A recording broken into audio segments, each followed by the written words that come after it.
Yeah, I had a number of motivations. One was I'd been involved in the anti-war movement, got conscripted and so forth, conscientious objector. I wanted to, instead of demanding government to change, I wanted to do something. What can I do constructively? Because the government wasn't changing.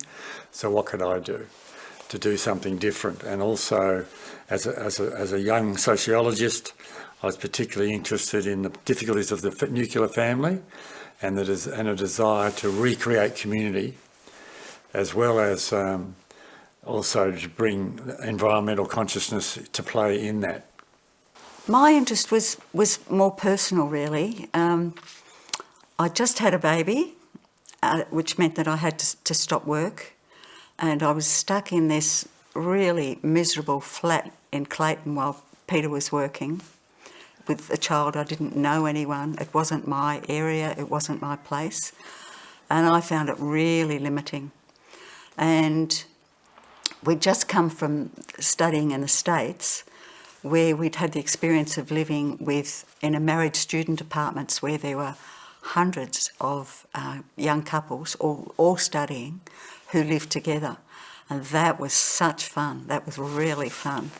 And so that gave me the idea of living with more people. I mean, living as a family unit, but just living with more people around me.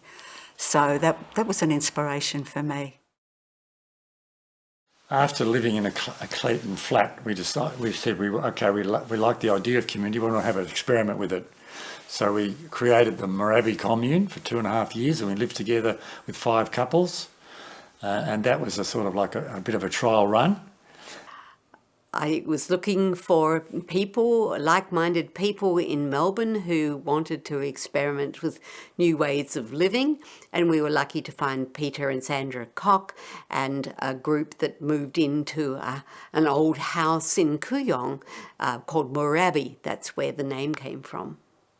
Yes, well, we were, of course, living at Moorabbie Commune with Peter and Sandra and 3 other couples, and that wasn't the end point of our journey by any means. We were expected to find a place where we could establish a true commune with actual houses for all the different members, and have a place for common activities and common things like growing food and maybe common schooling, things like that. So it sort of grew out of the discussions we had at Moorabbie, and we were trying to make a way of going forward to the next level from there.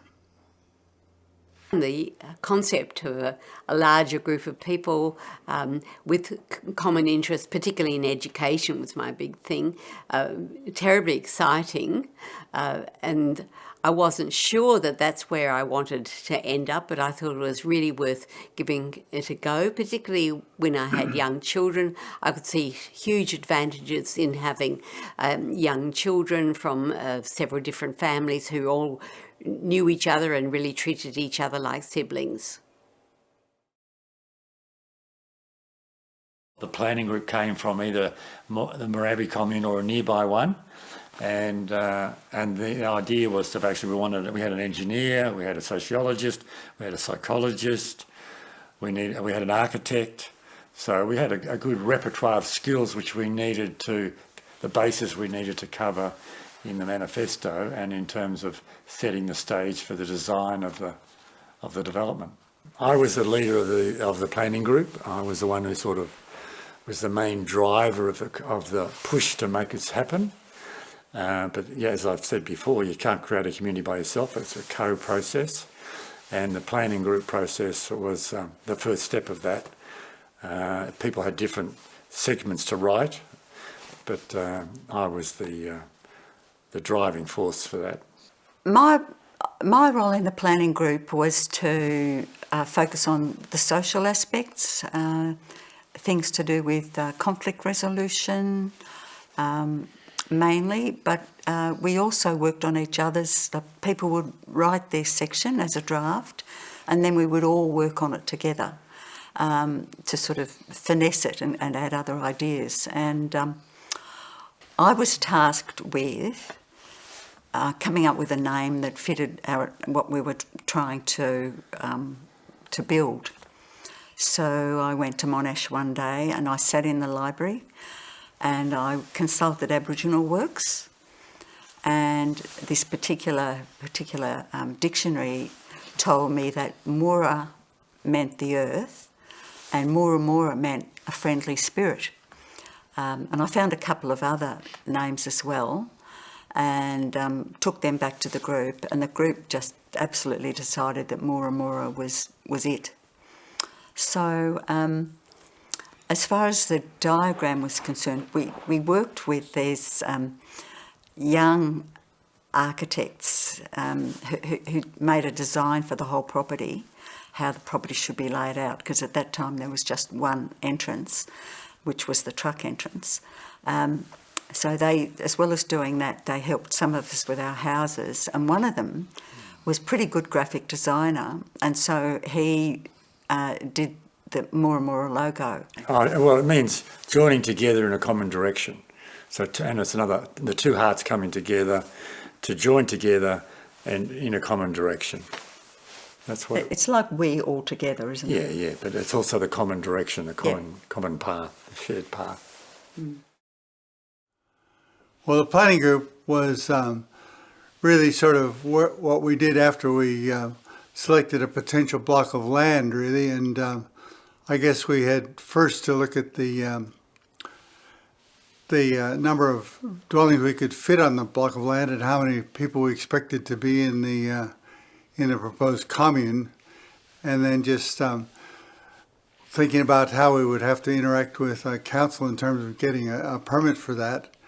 And then I got into more specifics, like some of the energy aspects. We thought we probably would be off grid, so it was a question of how we would generate electricity and how we would heat the houses and communal buildings.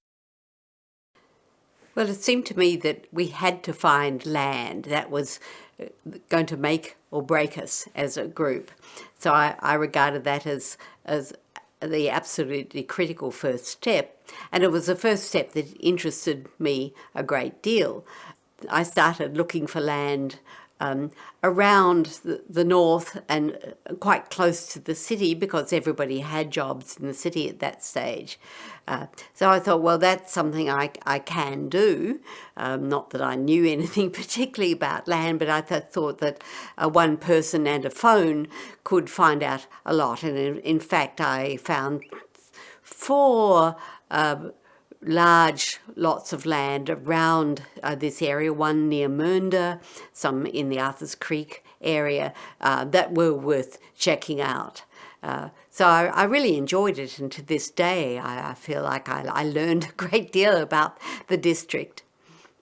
Well, the question of Mount Toolabawong, well, my memory of it is that I was shown or found, I'm not sure which, a little ad in the Age, tiny wee little ad in the Age. I remember the 3 lines or 4 lines of this property. And anyway, we went and had a look at it. And, somebody else already had an offer on it. And it was a bit too big for us. It was a bit too confronting and overwhelming, and it was bigger than us, really. So we went away, and I remember saying to Jeff that I was disappointed about that. That property was so great. Anyway, I think he chased it up. But anyway, the deal that had offer on it had fallen through, and I said, well, we can't afford that. Well, you're dreaming, Jeff. And he said, well, I've got some money. You could ask me. I said, well, I would ask you. You drive around the beat up Holden. Anyway, that's what I remember. And so he came up with a second mortgage, which was necessary because all we had was 10% deposit, $600. And if it wasn't for him and Jill, we wouldn't have been able to secure the property for 3 years on 3 years vendor terms. And then we had to get long-term finance after that. As well as the planning group, we picked up some fantastic people from the Humanist Society meetings. and key among them would have been Dorothy and George Parkin, and particularly Vera and Ken Ray, two couples who were in their 40s, so they had a lot more life experience than we did. And they were very solid and very committed, and there were a couple of other people as well. So it was our basic group of 11 or 12 or 12 to 15 that came up and saw the site and just realised it was actually perfect for what we wanted. I think I was mixing with the group prior to the site being purchased, and when they said that they had found a site and then it would need members to contribute to purchase the site, that was when I joined to get a share in the action in the group. At the time I had a wife, Marg, and two kids, Simon and Mia. Simon would have been about 2 and Mia would have been a young infant. I guess I can't remember it well, but I can remember being impressed with its size, the fact that some of it had been cleared and that there were cattle grazing there, the fact that it had a substantial house on it, which would obviously be a basis for establishing the community, the fact that it was near to Melbourne and near to Healesville was constructive. The fact that it had a good source of water was constructive, and the fact that it had really nice bush all around it up the sides of the mountain was also very appealing. So yeah, I was excited by it when I first saw it.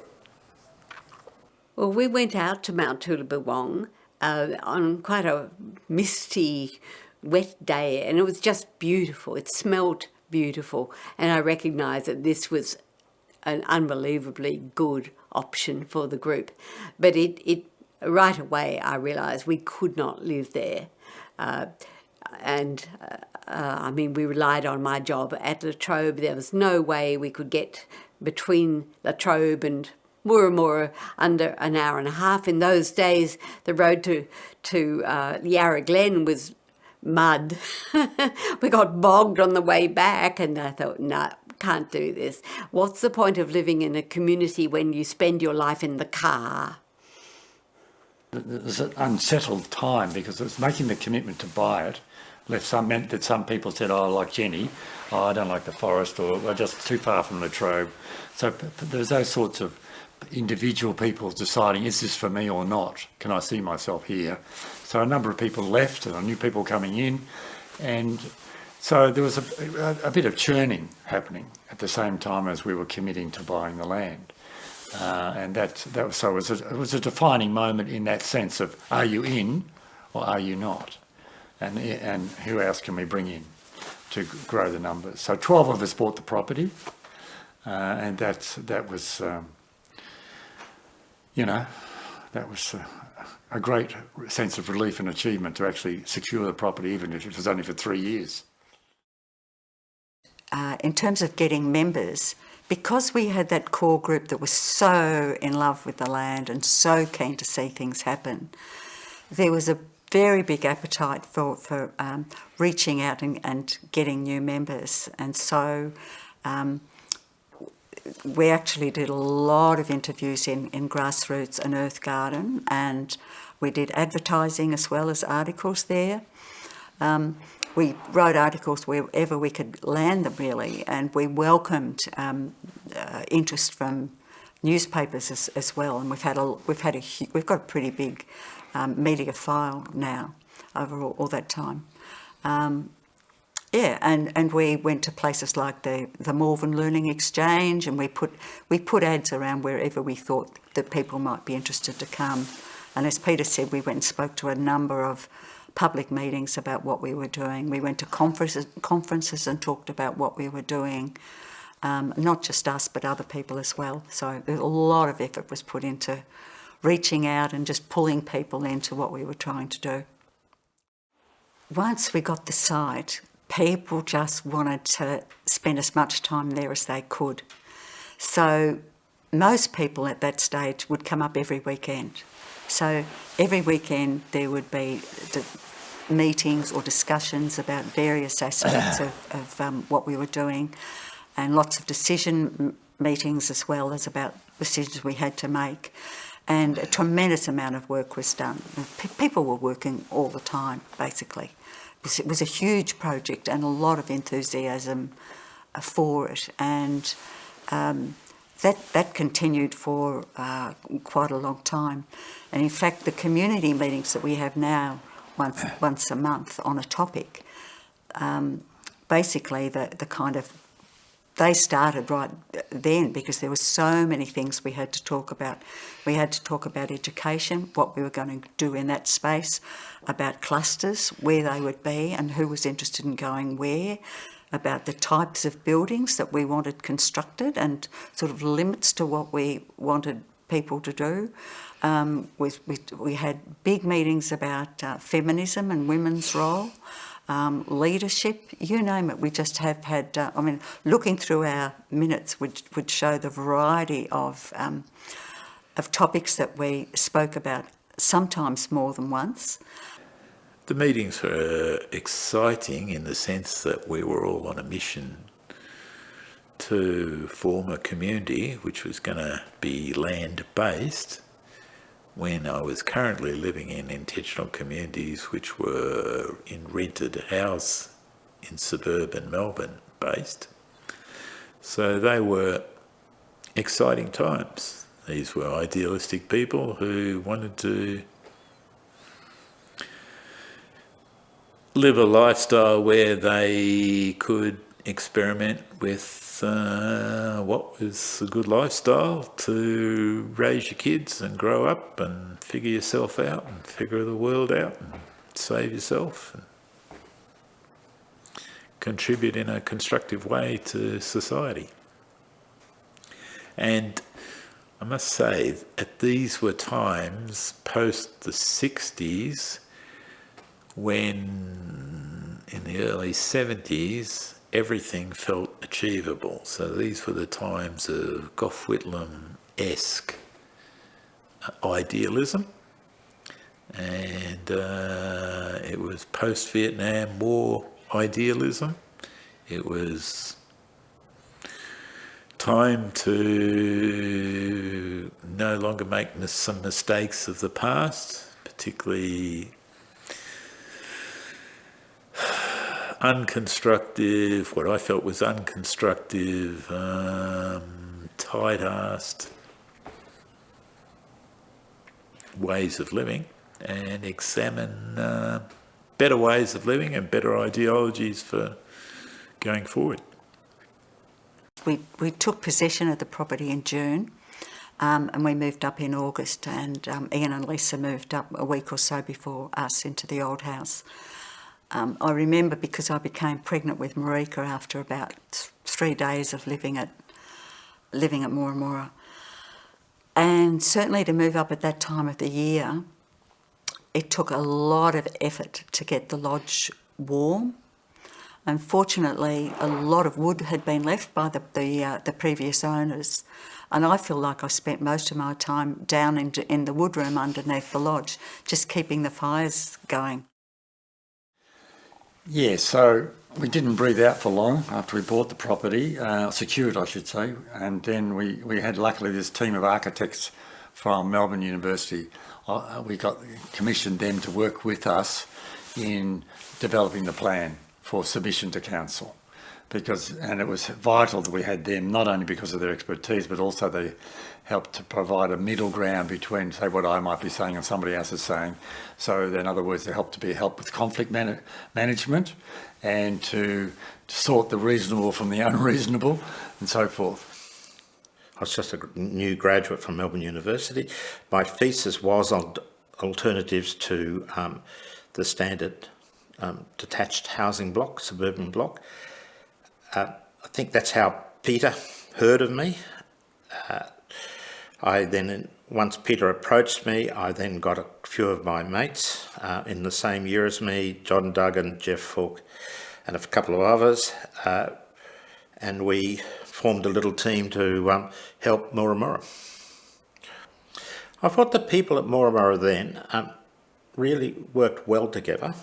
They were in the process of getting to know each other and introducing themselves to each other. We had numerous meetings and very interesting. Most of them lived in suburban houses in the outer ring of Melbourne, and here they were exploring an alternative to their current lifestyle. For the site planning, we just wanted to come up with a scheme that worked with the opportunities of the site. On top of the mountain, it had great views. From the Yarra Valley, there was good views from the Yarra Valley up to the site, and we wanted to make sure that in those views you couldn't see what the development was going to be. It was going to fit into the natural bush.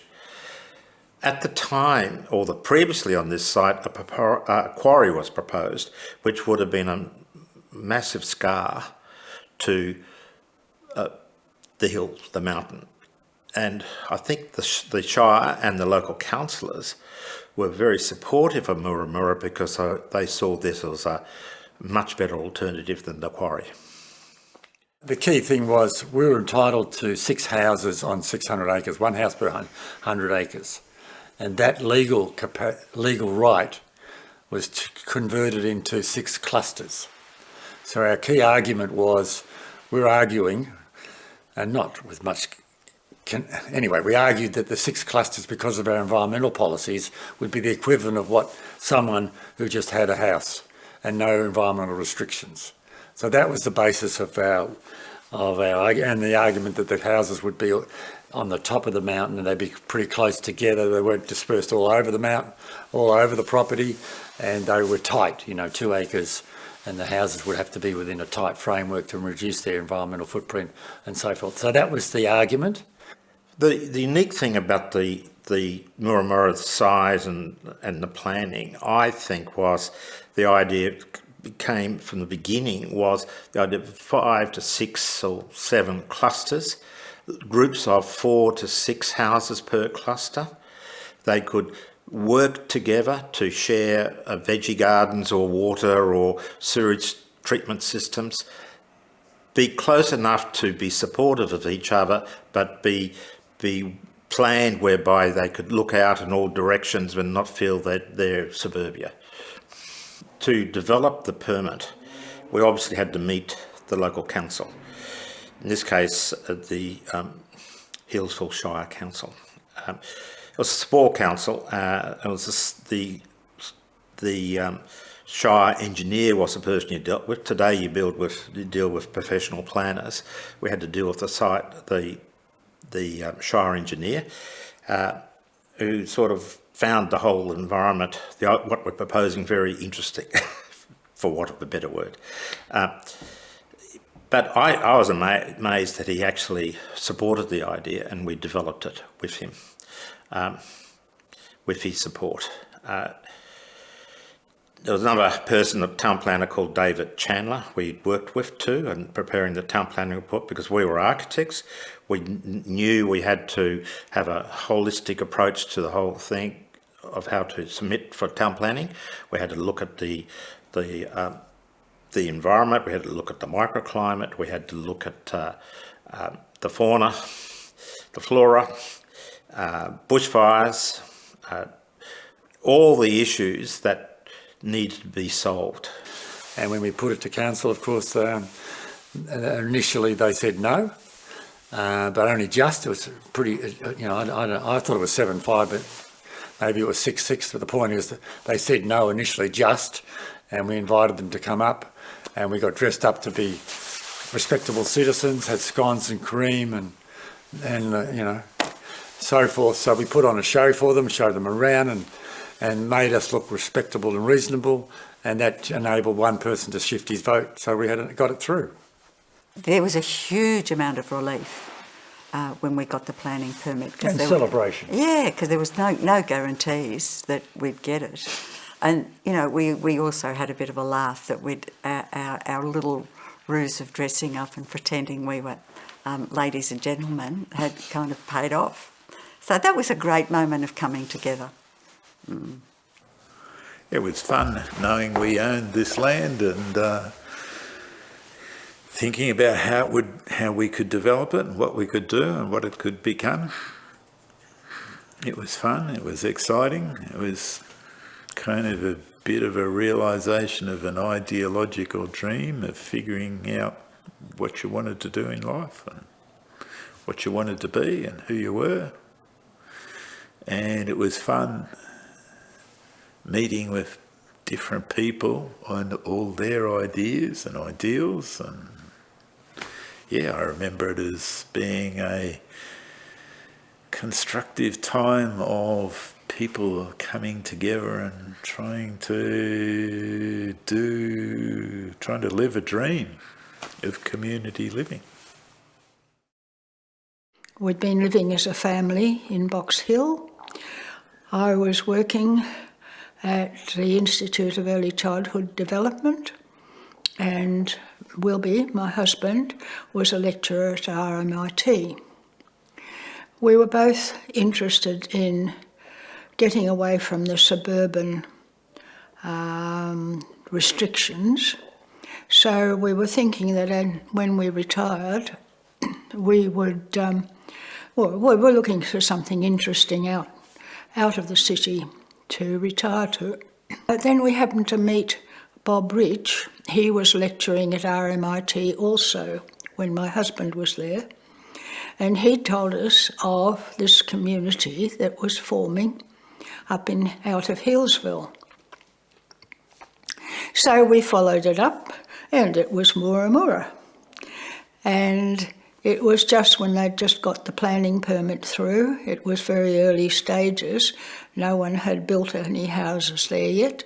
It was the lodge there, which was the original property, or the original house that had been built on the property after the 39 fires. There were a couple of people who were living in the lodge as members of Moora Moora, and we were allowed to go up and stay there at the weekends.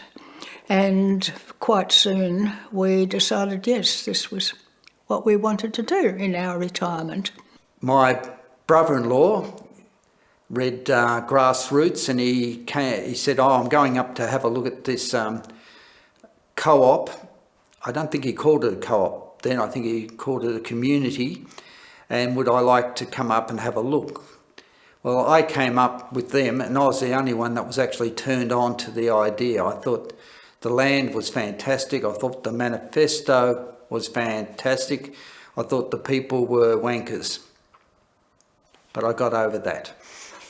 Well, the observation of the people was that they were very scary to me, and I basically only understood every second word they said because they all went to uni, and they were a bit of a clique even back then. So I found it very threatening. We were visiting Moora Moora for the first time, and some bikies had cut the fence and the cows got out down the bush.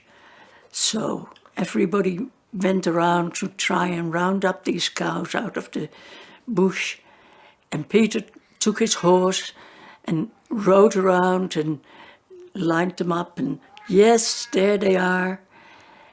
And then he handed me the reins and said, I can't take the horse in there, I'll have to get off. You hang on to the horse. So I hang on to the horse.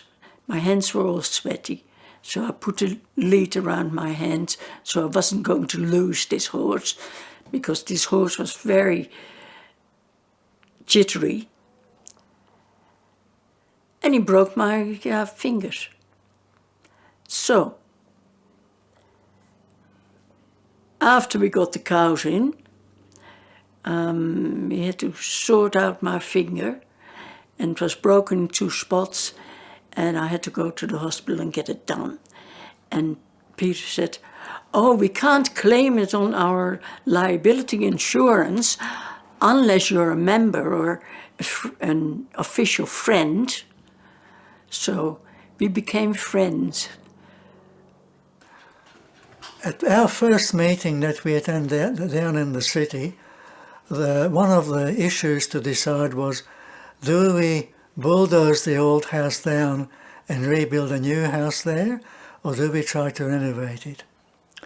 And Ian Godding held up his hand and said, Les and I will camp there and start renovating. And so the first working bee we attended was at the old house, cutting the blackberries inside. We wanted to start doing things. And we had, as now, a lot of effort goes into gathering firewood, so we were doing that. We were doing a lot of meal planning and meal cooking and planning for weekends when everybody would be coming up. We'd be working our way into sort of interest groups that we would, who'd be interested in following up ecology, agriculture, farming, learning centre idea came up. So basically that's the time that was just before the committee started to form, because we realised that there's so many pieces of work that we needed to do, that we needed to have groups that were, very motivated to take them forward. I think there was a lot of energy and enthusiasm and all the plans that were going to be. I think that was the main feeling, but that they were accepting that they had to get down to the itty-gritty thing of being incorporated as a cooperative community. So they were doing the hard work about it, but they were also rather pie in the sky, had all these great ideas of how it would work. Well, they talked a lot, and a lot, and a lot, and they didn't do much work, basically. The second wave, when we joined, were the doers.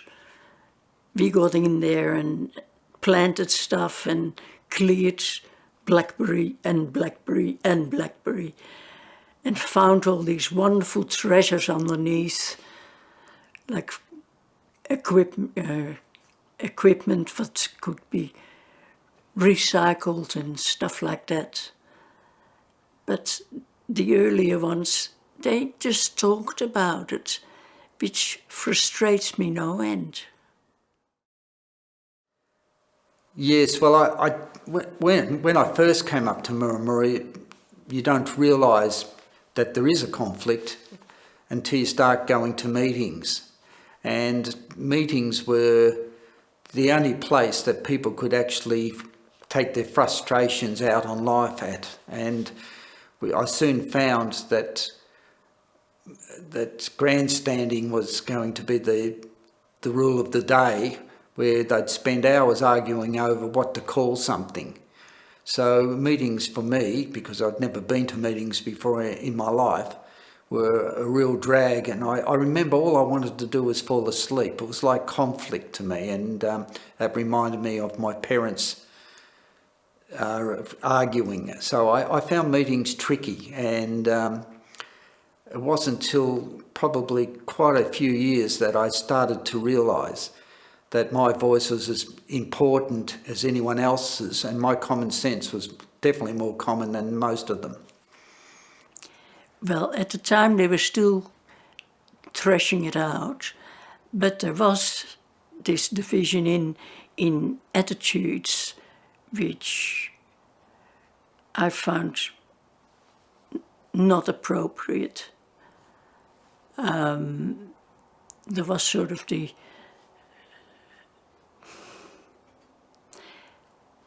so-called hippie ideas that you sleep with as many people as you can, which didn't go down well, that we didn't.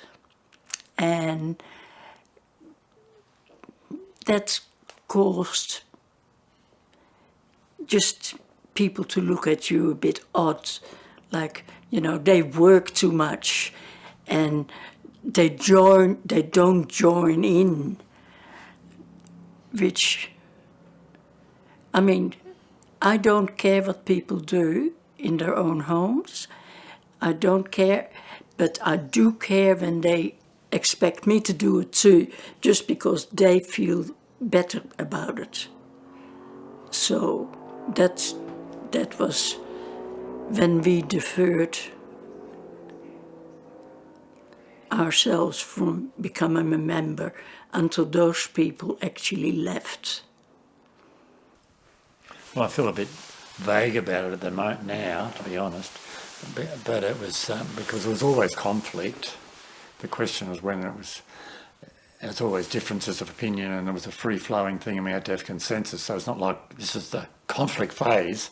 It was rather that the conflict was building, and in a sense, the group was beginning to split around questions of leadership, authority, what can the community decide over, and what should be left to individuals. And there's also a sort of countercultural, there's always been a countercultural wing to Moora Moora, where there was more openness to experimentation, more openness to letting things run, letting things just have let's see what happens. Versus me, who is holding, I'm doing a PhD on this topic, I've read all these books, I know what I think works and what won't work, so therefore they come up against me on those sorts of issues of structure and policy that I was pretty certain that were necessary to keep us alive. Whereas I'm sceptical about too much free range, too much, just love and trust, and that'll be all right. I was pretty, having done the literature, I was aware of communities fail. Communities fail. I usually fail, and therefore, how are we going to maximise the chances that we'll survive?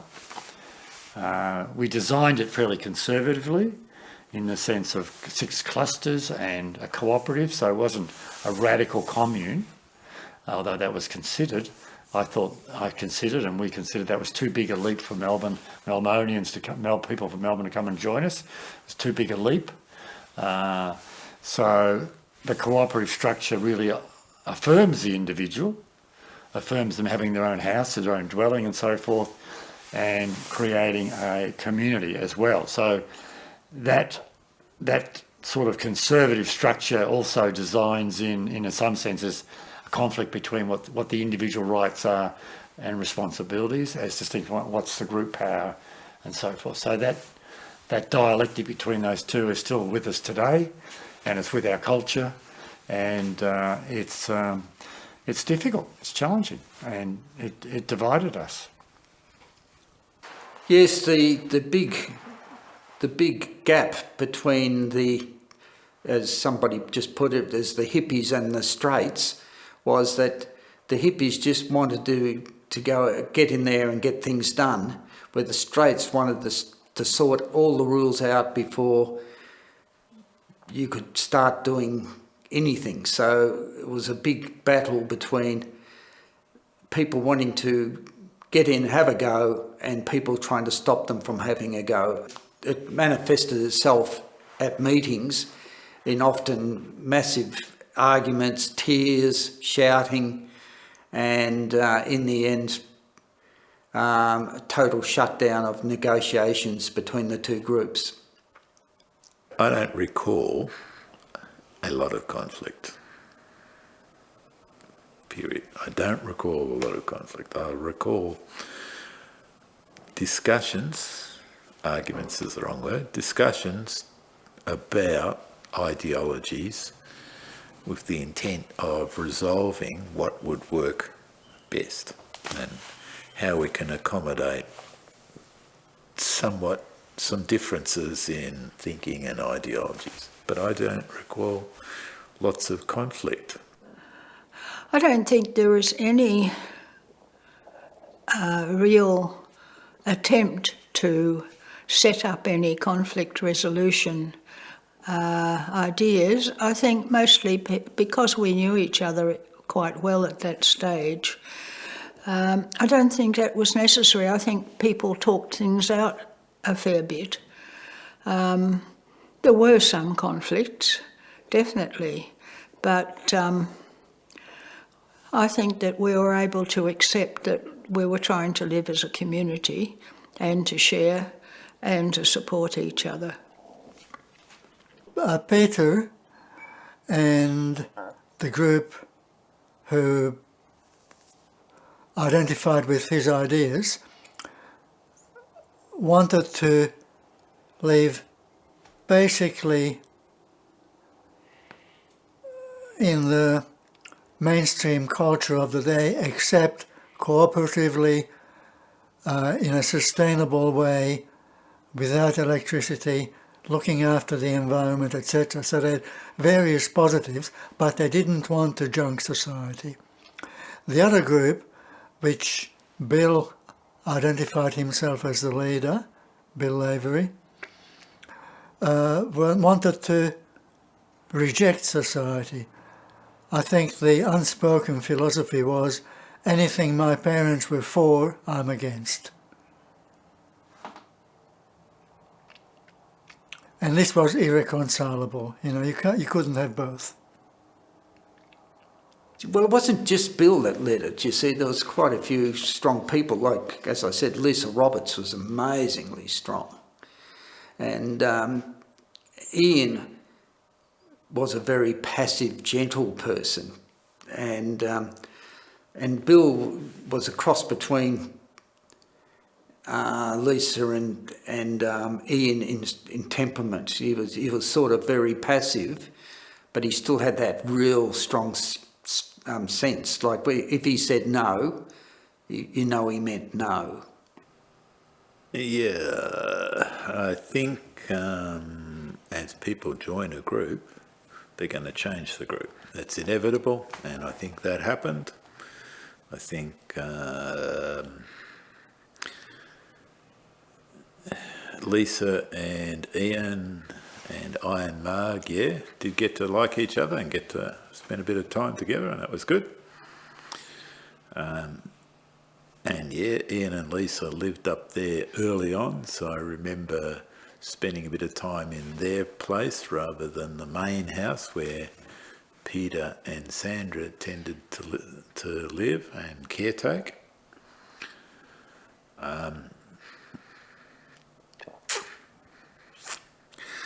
Counterculture and bourgeois is kind of labels you would give if you're trying to discriminate between ideologies, and I guess they're fair enough.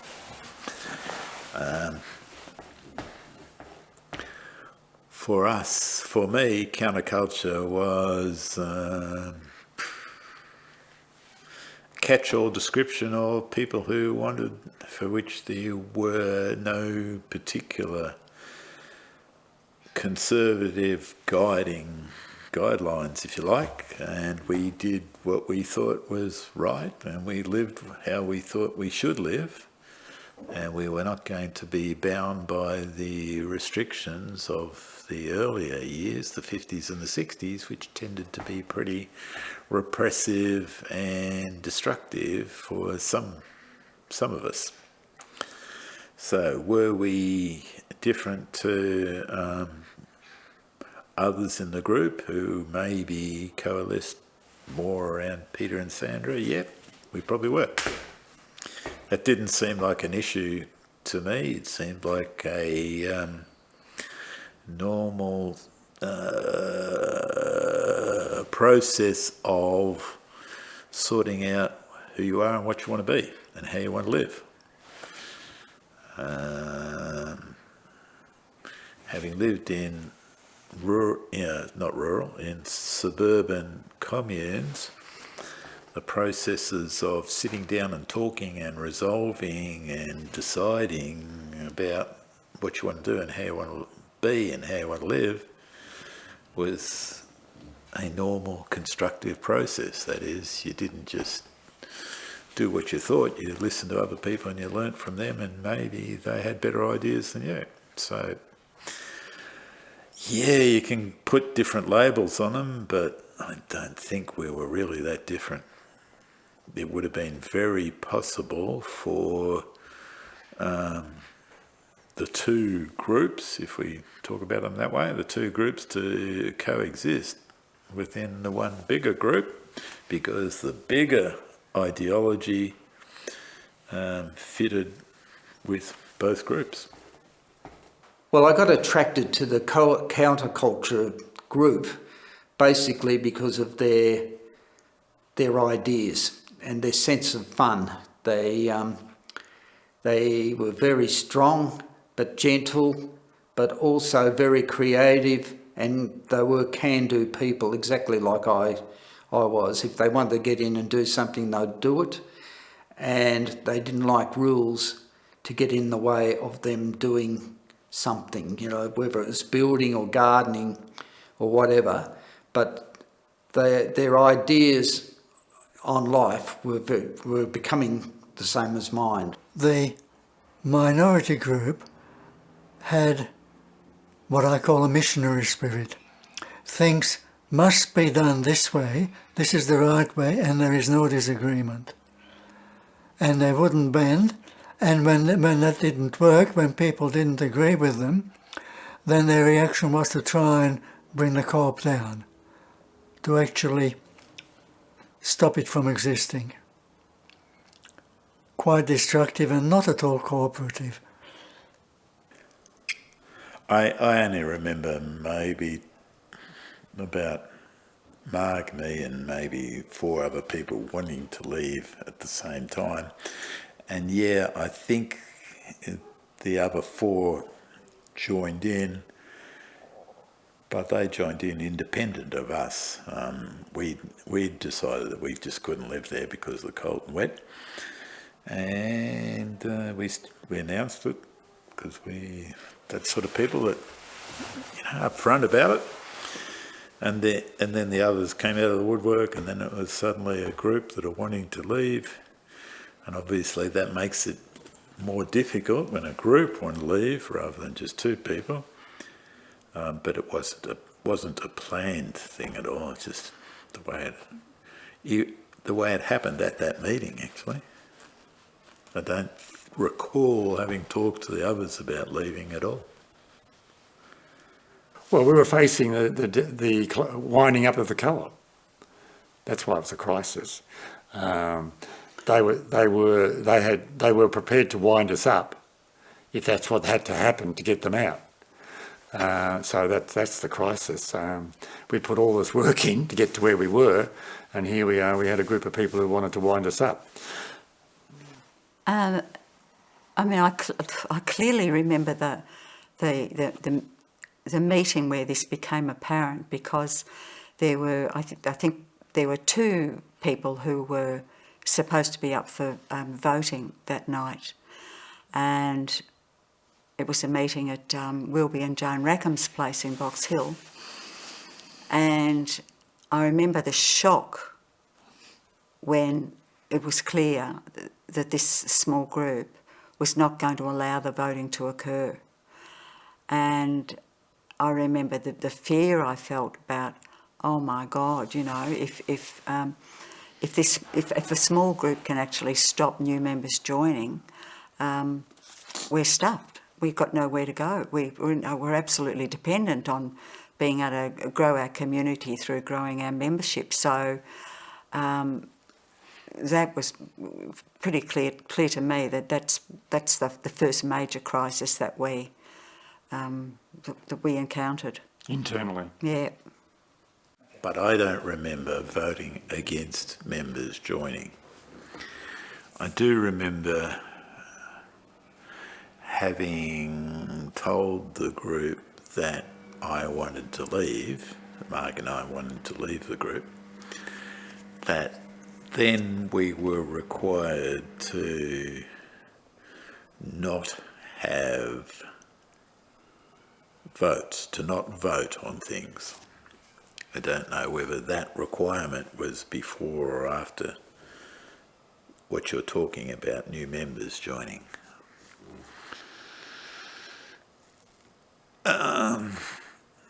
I think once we wanted to leave, it was in the interests of the continuing group that we weren't really involved in making decisions about the continuation of the group, and that made sense.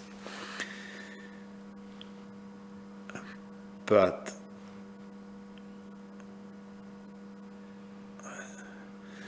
as me individually wanting to leave, and my wife Marg wanting to leave, and others also who sort of hooked on to us wanting to leave,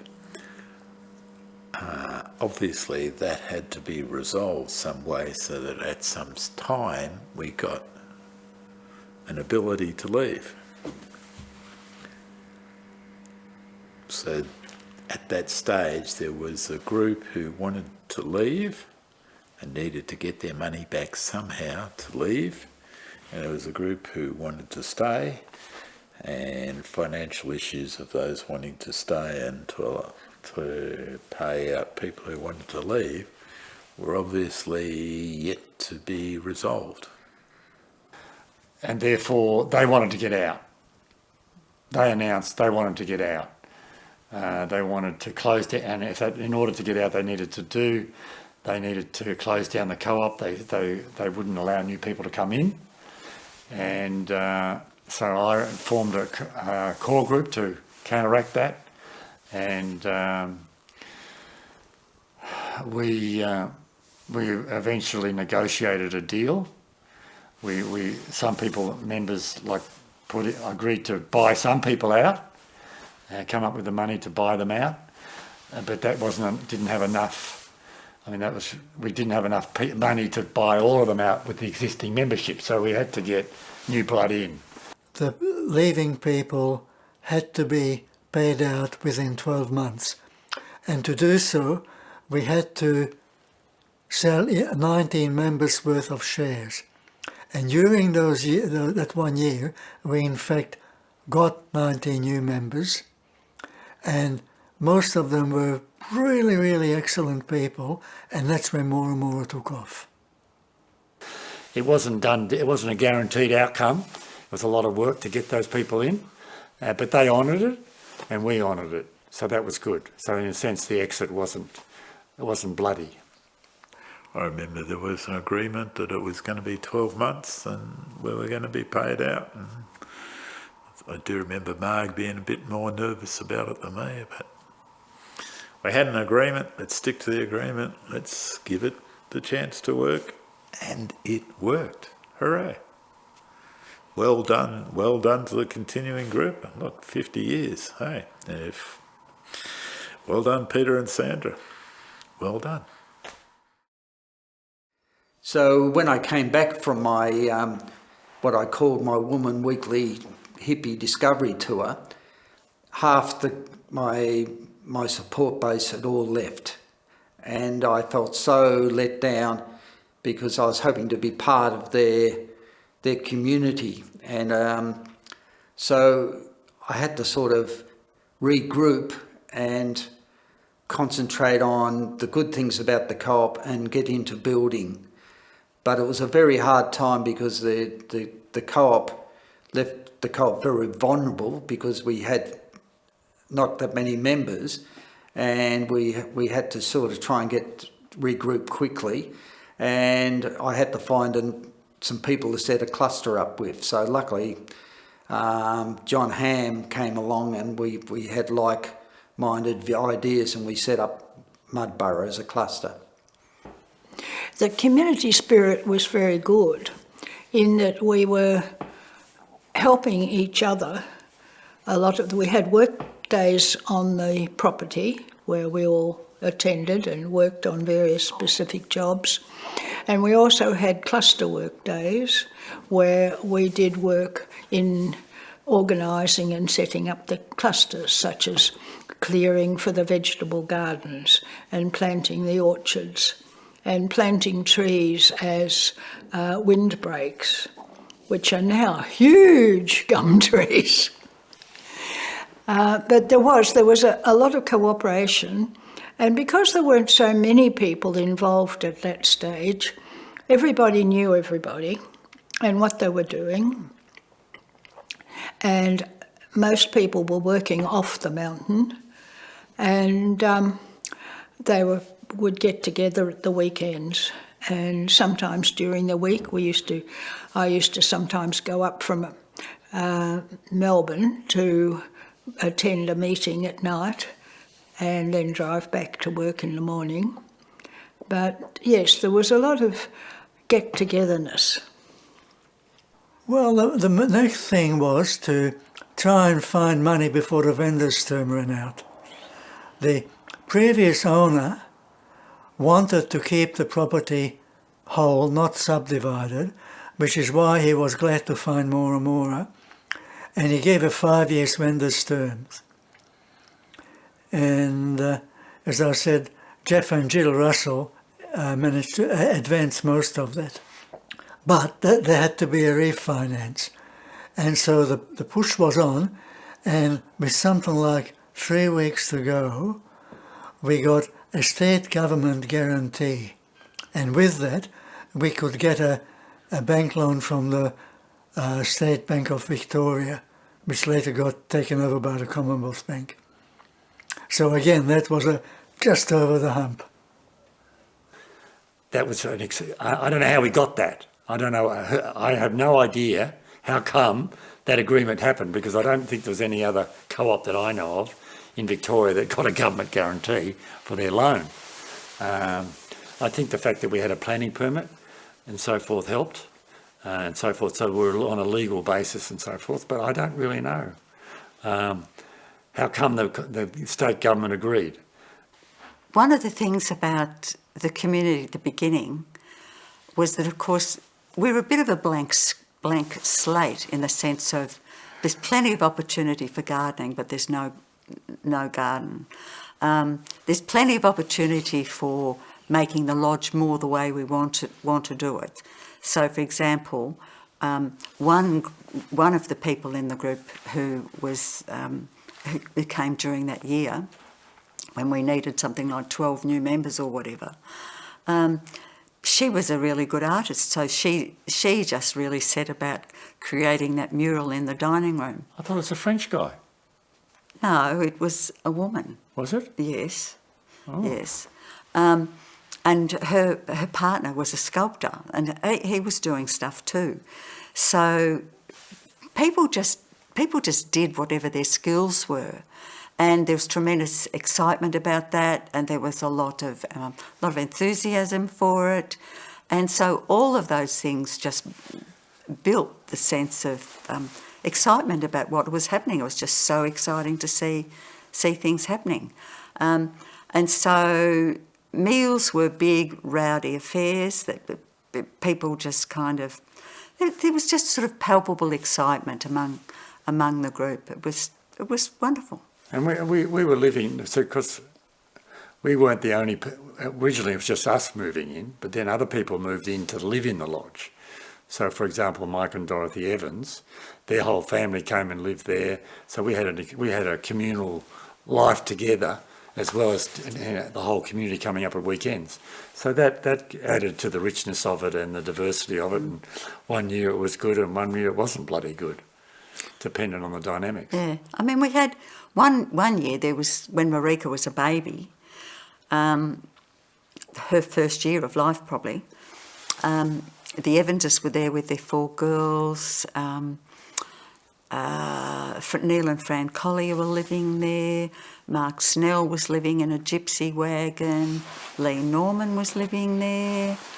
For a time, John Ham and Rayner were living there. Hans and Annette Herschler were living there. Sometimes all at different times. So there was a lot happening in the lodge, and it was fun. So we had our communal life as well as our community life in the lodge. The lodge was the centre, the heart and soul of the place, really. So I'd like to say happy birthday to Moora Moora. It's such a thrill to be celebrating it. Well, I hope that Moora Moora continues to survive and grow. I think that, it's been a very successful experiment. I know it's gone through all sorts of of patches, and it probably will continue to do so, but I found it quite inspiring that people are able to live together for that long and at that depth. So, I'm wishing them all the luck in the world. Yes, happy birthday, and may the great works and lovely sense of community continue for many years to come. It's a very great milestone. I don't think there's many other groups that have lasted that long in Australia. Happy birthday, Moora Moora. I just hope it's got another 50 years. Happy birthday, Moora Moora. And I hope the fun continues, and I hope that you can remember what's worked in the past and keep doing more of it. Happy birthday, Moora Moora. Congratulations and all the best for your future. You've done a great job. Keep it up and keep on showing what you've done to other people so that other Moora Mooras can be established close to major cities like Melbourne or in rural, near Ballarat or whatever around Victoria. I think there's enormous potential, and I hope other councils can actually see it's an alternative to the big you see around Ballarat and everything. It's got all these big subdivisions of big lots with one little house on it. That's not the right answer, or that is an answer, but there's other answers to make more community-friendly, conservation-type solutions to housing. Happy birthday, Moora Moora. Congratulations. 50 years. Impressive. Impressive. Makes me feel a little bit proud that I was associated with its beginning. Enjoy. Happy birthday, Moora Moora. Thanks for giving me the chance to grow. Happy birthday, Moora Moora. May you have many more. Yes, happy birthday, Moora Moora. Only 50. I think we should still be a model for society. We should not be a suburb on the hill, but be a model for how the world should be.